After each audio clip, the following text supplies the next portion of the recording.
Welcome to Season 4 of your Next Mission video podcast. Today we're focusing on leadership and how one individual is making a difference in the lives of our veterans and families. Lieutenant Colonel retired Scott Mann joins us to talk about his vision of building a tribe of leaders so our children can have a better and braver future. He also talks about how storytelling helps our veterans and families find their voice as they transition out of the service. Stay tuned. We'll be right back.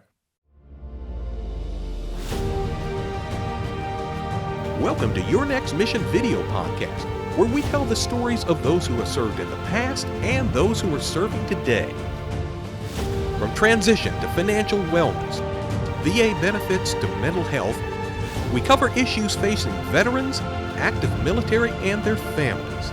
Now here's your host, the 12th Sergeant Major of the Army and co-founder of the American Freedom Foundation, Jack L. Tilley.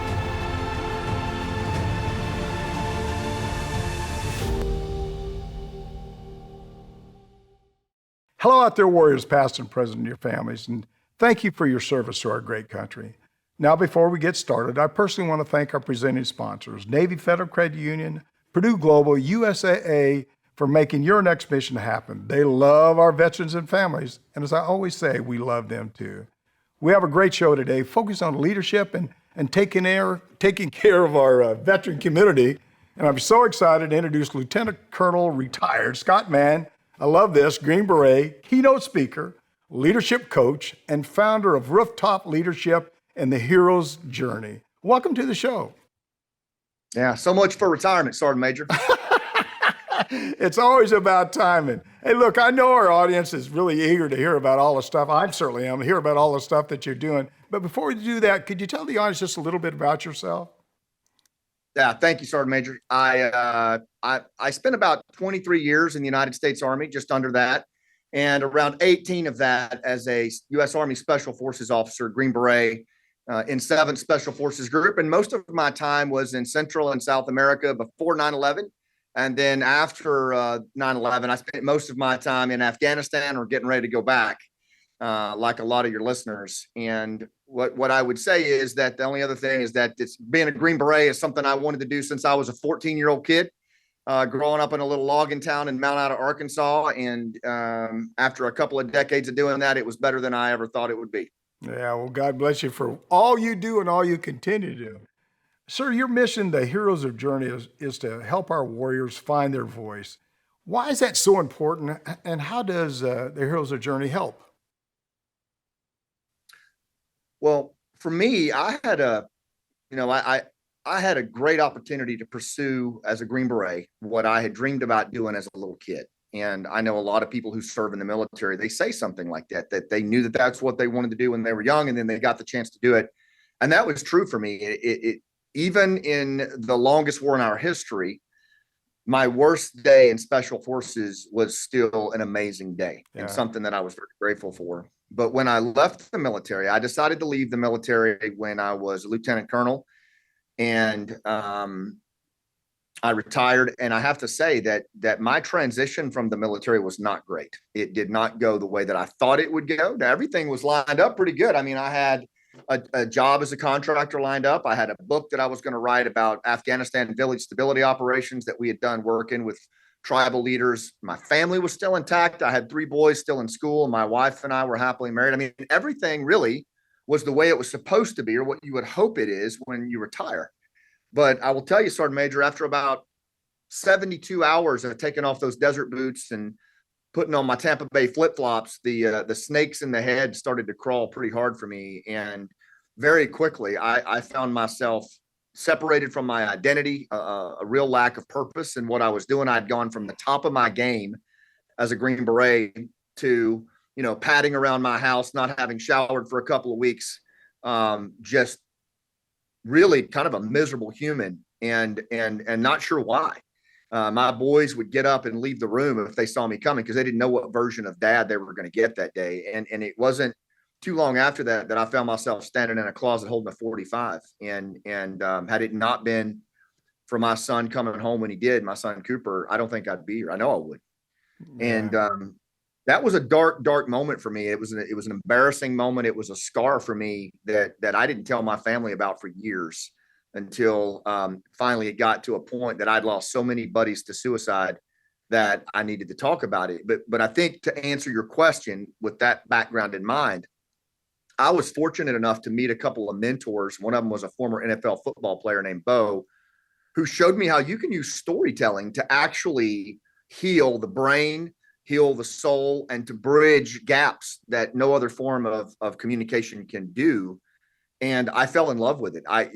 When I saw this guy speak from the stage, I knew immediately that that's what I wanted to do. And it had such a profound effect on my family and on me, storytelling, that my wife and I decided to open a nonprofit called The Hero's Journey that could help other warriors and their families find their voice and tell their story.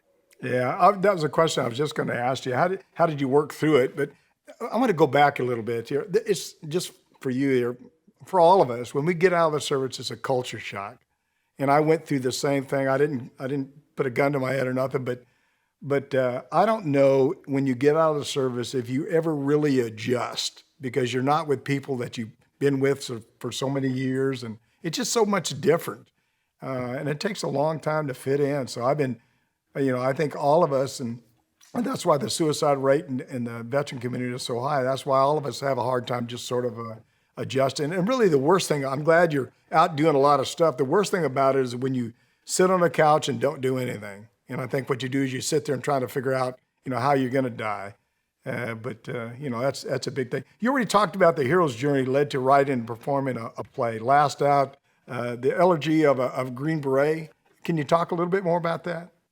I can. What I found was this love of storytelling, Sergeant Major, and I got, like a lot of professionals when, in the military, when we fall in love with something or we see a passion, we just go after it. And that's what I did with storytelling. I studied storytelling professionally under different storytellers, under academics, even under tribal leaders, and neuroscientists. And what I learned was staggering, was that humans are meaning-seeking creatures. Like we navigate the world looking for meaning. And when we leave the military, as you said, it's like changing planets. And so there's an absence of meaning and purpose.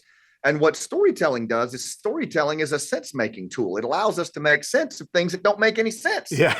And we've been doing this for 70,000 years. We've been telling stories to reintegrate warriors back into the tribe. And for some reason, we don't do it in the United States. We live in this transactional, short form PowerPoint society, and we've conditioned our warriors somehow inadvertently to think that, okay, I'm a quiet professional, so I don't tell my story. And that to me is they're not even the same thing. So when I really got into the storytelling and I started speaking from the stage, both in for-profit and nonprofit, I saw very quickly that I could talk about the most uncomfortable things. I could talk about mental health, veteran suicide. Yeah. I could talk about any aspect of war, but as long as I was telling stories, it could bridge that civil military gap. So when my oldest son told me he was going to join the Army, he was going to go SF, this was when the war in Afghanistan was still going. It really bothered me that so many Americans didn't have a clue that our war fighters were still in the fight.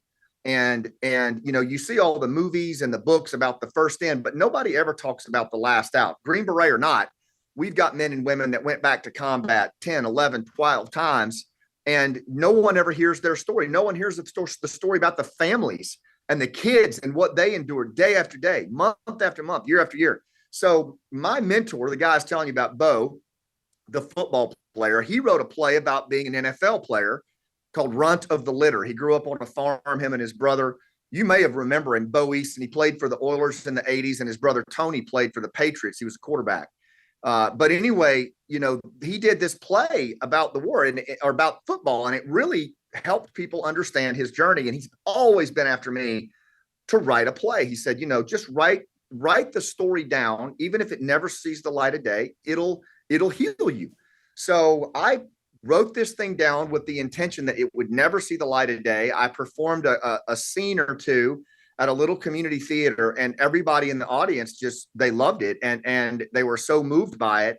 And I think it opened so many civilians' eyes to hear this kind of story about war that you just don't see in the movies. And so we decided, my wife and I, to complete the midlife crisis, and I would learn how to act at age 50. And we put this play together and took it around the country. Yeah, it's funny you say that. You know, when I used to go out and give a lot of speeches. I don't do many anymore, but I'd always, one of the things I did the first time I gave a speech, I gave a speech to it was about 4,000 people up in DC one time. First time I ever did that as a sergeant major of the Army. And I got up and they had a big screen behind me and I went out, rehearsed. I mean, I only had to talk for about 4 or 5 minutes. And I was set. And it was me and then I think Secretary of the Army and then the chief had a talk. And I went out there and all of a sudden there's cameras in my face. I can't see the audience. I can't see anybody. And so I just sort of read the speech. And it probably came off all right. When I came down, the public affairs officer said, "Hey, Sergeant Major, great job. Can I tell you something though?" I said, "What's that?" Nobody wants to hear you read a speech. What they want to hear is a story about who you are and what you're doing, because people relate to stories. I often tell a story about I was overran in Vietnam and there was 20 wounded and 7 killed. And I talk about how that had affected me, even today, how that affects me. So it's important. I think storytelling is the way to, and you can get people's interest in it anyway. You said in our prep call, you feel our veteran community is in front of or at the end of mental health tsunami. I happen to agree with you. Would you tell me, why you feel that way?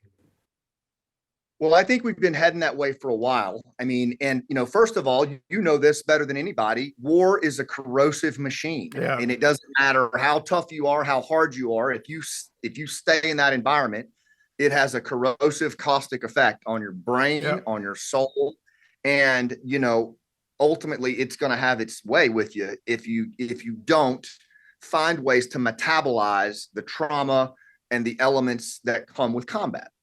And I believe that because such a small population fought in the war on terror, similar to how your generation of war fighters in Vietnam were treated when you came home, you shouldered this massive load, and then all of a sudden you're on this new planet and everybody's just turned the page. Yeah. Everybody's just turned the page. And so everything that you thought you knew about the world has changed. Yeah. And you look around and a population that you really rely upon to reintegrate to, they've moved on.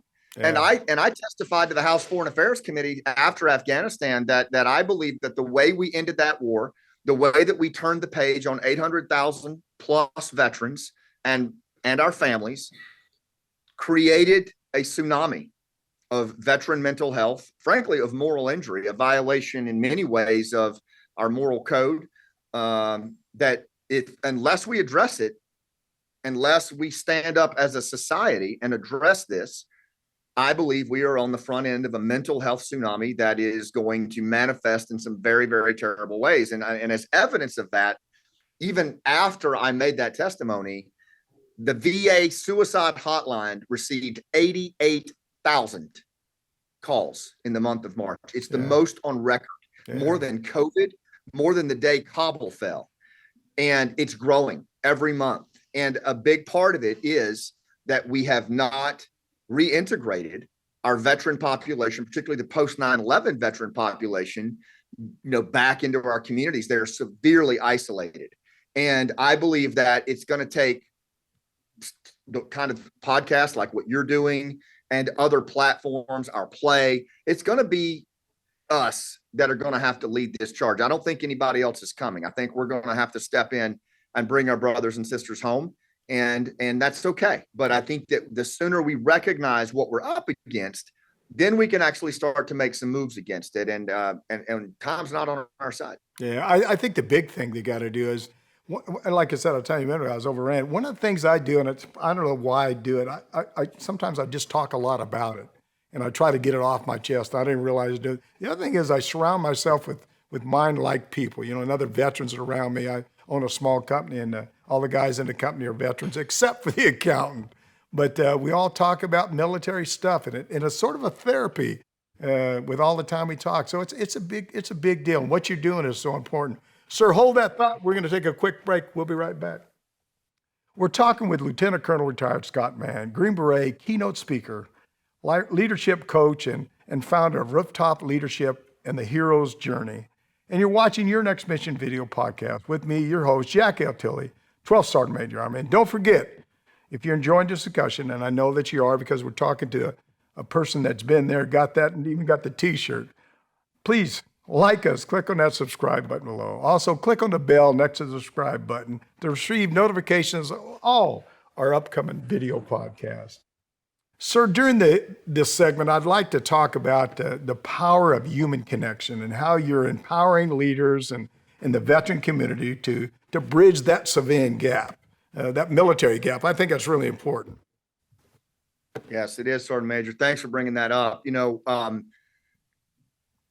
In Special Forces, one of the things that I had the opportunity to do that I'm really grateful for is we did a lot of work in undergoverned spaces with very, very folks that were very different than us, and building relationships and actually getting into the art and the science of how to build relationships and what is it that really makes a relationship happen and why do we do that. And it was one of the greatest experiences of my life because I got to work with social scientists, anthropologists, dispute resolution experts, negotiators, and really get my head around the fact that even in these modern times that we live in, especially in these modern times that we live in this mechanistic, fast-paced rat race of a world that we're in, it turns out that we're just well-dressed Neanderthals. We have not changed much at all in several 100,000 years. And the more, I call it getting below the waterline. If human nature is an iceberg, the tip of the iceberg is the modern world, and below the waterline is this ancient creature, this meaning-seeking, emotional, social storyteller who struggles. In other words, we're a mess. And, human connection is not just something we do casually. It's our superpower. We don't have fur, fangs, or claws. We navigate the world building teams at a semi-conscious level, and our biology is designed for it. And what I tell veterans and military family members as they're transitioning, no matter what you're going to do with your life, no matter where you're going to go, it's imperative that you bring forward those values and skills that you learned in the military and your ability to build relationships and make connections, because it is such a competitive advantage in a world that's based on individuals and transactions. If you're somebody that's good at relationships, good at human connections, and you're intentional about it, you're going to own every room you walk into. Yeah. Whether that's a job interview or whether that's, talking to your travel ball team that you're coaching. It's a very, very powerful tool that I think a lot of times we don't pay as much attention to as we should in transition. So we're really trying to change that. I think you hit a lot of great points, but I think listening and being a good communicator. The other thing I tell you is those nonverbal movements that people make, making eye contact, doing all that stuff to make sure you're engaged with that person you're talking to. I couldn't agree with you more. That's a great point. And, I don't know, I'm going to pick the computer up here and show you, but you see behind me down there, that's our stage where we do the play. And, one of the things we've learned, Sergeant Major, in doing this play, because it is, it's a very, very high impact show about combat and moving through it. And so all of the actors are veterans, combat veterans. Yeah. So we're going through this, and there's things that come up for us emotionally in the show, and we kind of get jammed up as we're doing it, just like we do in life. And what we've learned through the craft of performance is how to use breath work, for example. Yeah. The nonverbal stuff you're talking about. What happens to us when, particularly as veterans, when we get into a situation that lights us up or triggers us, we go into that sympathetic state that mirrors what we had to do to survive. Yeah. Except now we're in a situation where a lot of times it's not the appropriate state to be in. It's a hyper aroused state. So what we've learned in the cast, and what we're doing a lot in our workshops now to show people, is that diaphragmatic breathing is one of the most important tools we have as veterans coming back into civil society. Because when you do 3 to 5 belly breaths, you can drop from a sympathetic state to a parasympathetic state in like 3 seconds. And now you've gone from fight, flight, or freeze to calm and connect. And in that moment, when you have to have a hard conversation with an emotional employee or your teenager that's been bullied or your spouse, rather than go in high order, we can use diaphragmatic breathing to just drop into a state. And as you said, that's just one of many interpersonal skills that we can continue to put in our rucksack. And I think the more we can do that, the more we're going to be relevant here at home, because, things are kind of a mess here at home right now in terms of how we're divided as a society. And we really need veterans leading us. Yeah. But it's going to be those interpersonal skills, how we lead ourselves, how we lead others in this new planet, that are going to determine whether or not we can do that. A lot of really great points there. I'm talking about myself now. When I say certain things or talk about certain things, I tear up. And I can't. I've been doing it for years, and a lot of times it's hard for me to get through whatever the heck I'm talking about. And I've tried to do. Usually, when I was giving a speech and I did that, I'd change the subject and I'd just go into something else, and it was made it a lot easier. But I think as you get a little bit older, it's tougher to get through that stuff because I think you start thinking more and more about the things that you've seen and. Right. Yeah. Can I offer something to that, Sergeant Major? Sure, go ahead. Really good point. And first of all, I appreciate the fact that you said that. Yeah. Because a lot of people, they look at the Sergeant Major of the Army and they go, well, that guy can handle anything. He's been through all this. He doesn't get emotional, right? And so what happens is, that young NCO or officer who's now out of the military, they look at themselves and they're getting emotional and they're judging themselves, going, I shouldn't be doing that. Yeah. I'm weak. Yeah. And the reality is, in all of my work that I've done on human connection, I've done a lot of work on neuroscience and studying this and the human operating system. Yeah. And the reality is we're emotional creatures. Yeah. We are supposed to have emotional access. Now, that doesn't mean we sit around and bawl our eyes out and dump on our audience whenever we talk about something. However, what I tell storytellers and speakers, someone like yourself who's been scuffed up in your life and who have led men and women into combat, there are things you're going to talk about. And if I was coaching you as a storyteller, I'd say, when those tears come, plug into the wall socket and let them. Yeah. Don't try to block them. Just take a big breath and continue, because typically emotions only last for 60 to 90 seconds in a highly aroused state. And if you just take a step to the left or right, it'll dissipate it in 10 seconds. But the larger point is, when you have access to your emotions like that, it informs the story. The audience listens autobiographically, and they don't go, well, man, Sergeant Major's really weak. Look at him crying. No, what they do is they lean in and they root for you. Yeah. They locate themselves in your story and they root for you because they can see that it matters. You're relatable to them. And we need more of that, not less of that. Yeah, it's funny you say that because I've given up, like I said, a ton of speeches around. And there's certain parts of this speech I'll talk about how, I was overran, how things affect my, and I do tear up. And you're really right. The audience you just engage them so much, and they're looking right at you. And it's tough. But it's as I get a little bit older, it's probably a little bit tougher too. The other thing I think is important too. It's probably a stress reliever for me too. It allows me to whatever stress I have just to release it and let it go. But sometimes 100%. Yeah, 100%, Sergeant Major. And the thing is, like, the body stores, it stores trauma, it stores tension, it stores stress. And when we storytell and we have access to our emotions, it metabolizes. The body knows what it's doing. 70,000 years ago, if you and I were in a tribe that killed a saber-toothed tiger and we got all scuffed up from that, we'd go back to the cave, we'd bury our dead, we'd tend to our wounded, we'd sit around a fire, we'd cook some food, and we'd tell stories about that day's battle and what we learned from it. And we would get emotional and we would weep and mourn. And in doing so, you individually and you collectively metabolize the trauma and the stress. And the emotional load is redistributed from the 3 dudes that held the spears to the rest of the tribe. Yeah. And that's exactly what we need in America today. We need to redistribute the emotional load onto the entire community. Yeah. And the way we do that is through storytelling. Yeah, real quick, I'm going to say one thing when I take a break. One of the things I wish we could do, the small percentage of our country serve in the military, and they have no earthly idea about the commitment that they have and the things that are going on. Sir, this is a great discussion. Hold that thought. We're going to take a quick break here.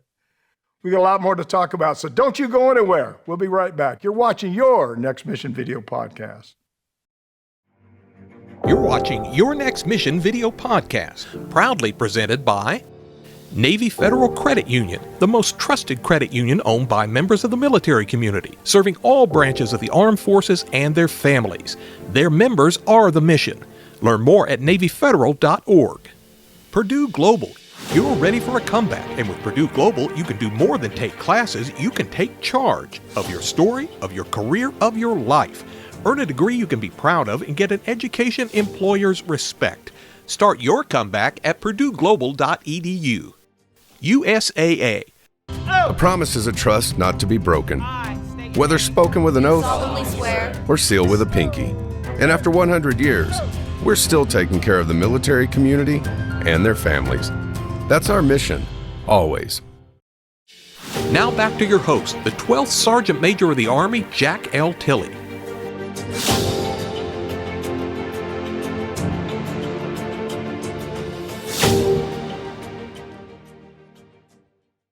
Welcome back. We're blessed to be here today with Lieutenant Colonel retired Scott Mann, Green Beret, keynote speaker, leadership coach, and founder of Rooftop Leadership and the Hero's Journey. I want all our viewers to reach out to me directly. Tell us what topics you'd like to cover. I always tell you this is not my show, this is our show. Tell us what you want us to talk about anyway. You can call or text me at 844-424-1134, and I'll reach out to you. I will reach out to you. Or send me an email at smatilley@yournextmission.org. Sir, we're heading into our final segment today, and I hope you've enjoyed it as much as I've really enjoyed this. I have just a couple more questions. One is that I want to make sure that I don't forget now, you wrote a book. I got it right here. Operation Pineapple Express, about an operation that took place in the middle of chaos and withdrawal from Afghanistan. I think our audience would be interested to hear a little bit about that story. Oh, thank you, Sergeant Major. I mean, honestly, it was an effort that was mirrored by a lot of other active duty, National Guard, Army Reserve, and of course, retired and separated veterans. And it all stemmed around the way we left Afghanistan. And frankly, the systemic abandonment of our allies that we had fought with for 20 years. For me, it started with one buddy who was a commando and Afghan Special Forces NCO and a U.S. trained Green Beret named Nizam, who I had known since 2010. He was hiding in his uncle's house like Anne Frank, and he was on the run, and he reached out because nobody else was coming and he needed help. So a handful of us got together using our cell phones and our relationships, and we were able to help Nizam get through the city, get through the crowd, and ultimately to safety in the United States. But what it started was a larger movement of volunteers who ultimately moved close to 1,000 Afghan commandos and other special operators and their families through a sewage canal and a 4-foot hole in the fence, and then into the waiting arms of the White Devils from the 82nd Airborne. And it was, to me, Sergeant Major, it was the ultimate model of Army for life, special operations for life, working hand in glove with younger veterans who were looking at this sea of faces. And for a range of reasons, they didn't know who was vetted and who was, right, or who wasn't. And we did. We knew who they were. We knew what they did, and they trusted us. So we could move them up to these different places and present them responsibly to these young troopers on the wire, and they could pull them in. And that was essentially what this book is about. I wrote it in the third person. It's not my memoir. It's not this one time at band camp. It's not look at the great stuff I did, because frankly, there were people in that book that did a heck of a lot more than me. I just took good notes. And it was an honor to tell the story, not just of the veterans that stepped up, but frankly, our Afghan partners and their families. The two questions I asked throughout this book, Sergeant Major, that I think the readers will really, and your listeners will enjoy, is what does a promise mean to you, and how far would you go to honor it? And when you read that book and you see what our veterans thought about a promise and how far they went to honor it, it's something that still humbles me to this day. And it was gutting to write it, but I'm glad I had the chance to do it. No, you got to tell your story. You got to get the truth out there and let people know exactly what's going on. Going back to Afghanistan, I don't know, do you ever know Sergeant Major of the Army, Roshan? I don't know if I asked you this story. Yeah, Roshan, when he was getting ready to leave Afghanistan, they captured him, and they took him off. And it probably was going to kill him. He ended up killing the people that captured him and got back to the U.S. So but he did, I think he had, God, I can't remember, he had 10 or 11 kids, and one of his children was killed in a stampede when they was at the airport down there. It's so sad. But he's, and the worst thing about it, he came back to Afghanistan, he came back to the United States of America, and there was really, it was like us getting out of the service. It's a culture shock. Where does he live? What does he do? And I think he's driving a heister in a plant or something now, which is such a shame. Right. Yeah. So. Yeah. Well said, Sergeant Major. And what I tell people now is, I wrote that book to help to tell a part of the story that I don't think the media and our politicians told. And frankly, I can't tell you how many active duty people have come up to me who surreptitiously worked to get their own partners out or rooted for veterans when they did. And they've said, thank you for giving us a voice and for telling our story, because we can't elevate that while we're on active duty. And so that's been very humbling. But the other thing I'll say is the play Last Out, bringing it full circle. I tell folks, like, if you want to know why Pineapple Express was necessary in the first place, come see this play, because it leads up to the collapse, and it shows you a very intimate view through the eyes of one sergeant and his family in the longest war in our history, what it means to serve in modern war. And that is something that civilians need to know more about.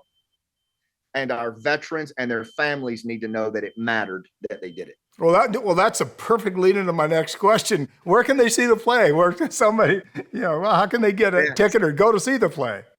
Well, we're halfway through the tour right now, Sergeant Major. I'm filming this from Sioux Falls, and we're doing this one at the end of July. If people go to lastoutplay.com, you can see all of our tour stops listed there. We're going to go all the way up until December. So we're going to be in Nashville in August. We're going to be in Milwaukee in September, Topeka in October, and Tampa. And I think you're going to come to a show there in December. And that will be my last performance. I'm a 55-year-old dude trying to play a 41-year-old team sergeant. And my acting chops are coming to a close on this one. We will try to keep the play running. But if people want to see this all-veteran cast in its entirety now, they need to get out to one of those shows before 2024. Can they get tickets online on the website you just talked about? Can they get tickets? Yeah, absolutely, Sergeant Major. And it's free for veterans. It's free for first responders. It's free for military family members. And because Gary Sinise is so generous in helping us tour right now, all proceeds go to the Gary Sinise Foundation. So it's just a win-win all around. Oh, absolutely. And how, if anyone needs to reach out to you, how do they get a hold of you? Is there something, is there a website or something? Absolutely. Yeah, absolutely. So if you want to learn more about the play, if you want to check out a couple of the TED Talks that I've done, or learn more about storytelling, or my podcast on human connection, you can go to scottmann.com. That's 2 N's. And then also, I'm on LinkedIn, and I tell anybody, if you're hurting, DM me on LinkedIn. If you're going through something, please don't go through it alone. Our nonprofit has counselors and interventionists, and hell, call me. We'll get on a phone and talk, because at the end of the day, none of us who served or our family should have to go through this alone. And so scottmann.com, if you want to dial into what we're doing, lastoutplay.com, if you want to see where the play is. And then of course I'm on LinkedIn if anybody needs to reach me. Are you connected with you on LinkedIn? You should be. Well, by gosh, we will be as soon as this is done. All right. Hey, first of all, let me say thanks a lot for being on the show. This is a wealth of, and what you're doing is so important. And I'm really a firm believer about storytelling. I mean, tell your story. And in fact, one last thing I'll tell you, when I was working in the Pentagon, I used to tell all the people up there, it says, one of the problems we have in the military, and I was talking specifically the Army right there, was we don't tell people what we're doing. We keep it to ourselves. We do a lot of stuff all over the world, and we always got people deployed, and there's a lot of things going on, but we don't tell people. So, how can they support us if they don't know what we're doing? We're just out there by ourselves. That's right, Sergeant Major. Yeah. Any final thoughts? Anything maybe you want to share with the audience that maybe you missed? People need to hear your story, just like you said, both individually and collectively. And the 2 greatest stories a veteran has, believe it or not, is the second greatest one is the story you don't want to tell anybody else. And the greatest story you have is the story you don't want to tell yourself. Yeah. Because that's where most people live these days. They live in that world of struggle. They live in a world where they're up against something and they don't know what to do. And when a veteran has the courage, like you have, Sergeant Major, to talk about those dark moments in your life and how you changed and what you learned, it makes you immediately relatable to the other party, and they locate themselves in that story and they see what's possible for their own life. Their brain gets new patterns. And that's what storytelling's done for 70,000 years. So if you're sitting around thinking you don't have a story to tell or it's not good enough, that's just resistance keeping you out of the fight, and people need your story more than ever. I got so many stories being an old guy right here. There's a whole lot of stories I don't want to tell anybody. You're really Yeah, right. yeah. You sort of go into a shell sometimes, and you just don't want to say, and it's really hard because you say, damn, nobody gets it, so it makes it tough. It makes it really tough. Yeah. First, again, thank you for what you're doing. You're making a difference. I tell people all the time, it doesn't matter if you help one person, you're making a difference. That's for sure. Yep. But you're helping a lot more than that. I'm sorry. Go ahead. No, I was just going to say, sorry, to your point, the ultimate relevance, I think, for a veteran in transition, as you say, your next mission, the ultimate metric is relevance. Yeah. And if you're relevant to one person, you're right where you need to be. Absolutely. God bless you. Thanks for coming on the show. Thanks, Sergeant Major. Thanks to Lieutenant Colonel retired Scott Mann for, being with us today. He had a great story and great information for all of us. I'm Jack L. Tilley, 12th Sergeant Major of the Army. You've been watching Your Next Mission video podcast, and thank you for watching today. Please visit our website at yournextmission.org and leave me a review. You can also visit our nonprofit and corporate partners there, where you can see all the jobs and services that are available to assist you in your transition from the military. Please know we want to assist you any way we can. Just like Colonel Mann said, you're not by yourself. Please know we're here for you. We want to help you any way we can. You can follow me on all my personal social media pages, Facebook, Twitter, Instagram, YouTube, LinkedIn, and Rumble. And if you enjoyed the discussion with Lieutenant Colonel Mann, please like us. Click on that subscribe button below. Also, don't forget to click on the bell next to the subscribe button to receive notifications of all of our upcoming video podcast releases.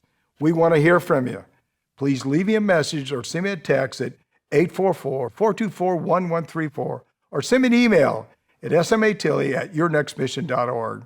Thanks again to Lieutenant Colonel retired Scott Mann for joining us today. It was just great having him on the show. And at this point of the show, I always get to talk about my final thoughts. And I think Colonel Mann hit it right on top of the head. Talk, communicate, listen, but tell your story. Tell the good, the bad, and the ugly. Let people know the kind of sacrifices that you go through. Now, whether or not it was good or bad, people need to know your struggles. And again, don't think that you're alone. There's a lot of people out there that certainly love you. I always tell people, I love you, but I'm just not going to give you no money. But they'll help you, and they'll do whatever they can to help you. So God bless you for listening to us today. And if you're in Nashville area, please go to see Lieutenant Colonel Mann, last out, Elegy of the Green Beret on August 25th or 26th at the Franklin Theater. Again, thanks for watching. Thanks to New Mind Studios and, of course, our presenting sponsors, Navy Federal Credit Union, Purdue Global, and USAA. We appreciate all you do for our military. And as always, see you on the high ground. Hooah!